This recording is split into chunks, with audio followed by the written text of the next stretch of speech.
La primera de las informaciones, lo anticipábamos en nuestros títulos, tiene que ver con la situación económica complicada que se atraviesa a nivel país, que lo evidencian las economías familiares y que se traduce en el pago mínimo de la tarjeta de crédito. Una situación para llegar a fin de mes que está trayendo algunos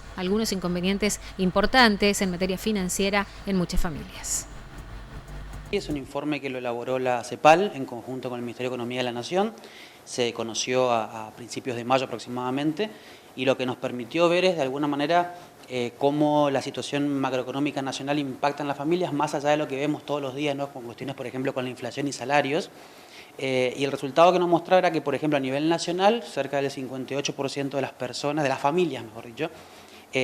tuvieron que endeudarse para poder cubrir gasto corriente en el último mes del relevamiento que se hizo. Y gasto corriente hablamos no solamente de endeudarte para adquirir algún tipo de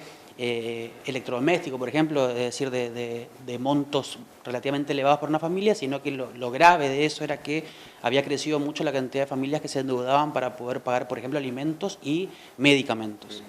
¿Esto ha crecido mucho en los últimos tiempos, digo, de la mano del crecimiento también de la inflación? Sí, totalmente. Bueno, ese informe reflejaba justamente la evolución de la cantidad de familias que se endeudó, y cuando hacíamos un poco el análisis hacia adentro del país, viendo las regiones, lamentablemente, y no sorprendentemente, dentro de la región del NEA y del NOA particularmente, el número era todavía más importante y obviamente el crecimiento, por lo menos la evolución del último año era muy importante. En el caso del NEA, cerca del 67% de las familias tuvieron que endeudarse para cubrir este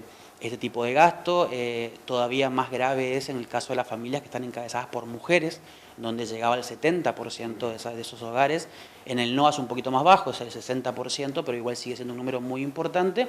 Y también cuando queremos cruzar ese dato con otros indicadores que nos muestran justamente la dificultad para las familias de acceder a bienes básicos, también hay un informe que justamente lo usamos para cruzar esa información, que tiene que ver con, por ejemplo, el uso del instrumento de la Ahorra 12, es decir, financiamiento a través de tarjeta de crédito, en donde veíamos, por ejemplo, en el Chaco, en el primer trimestre de este año, las personas destinaron 30 millones de pesos a través de lo que es Ahorra 12 para comprar alimentos y artículos de limpieza e higiene, por ejemplo, cuando en el primer trimestre del 2022 únicamente se comercializaron 2 millones de pesos. Entonces, el salto obviamente es muy importante y cuando uno,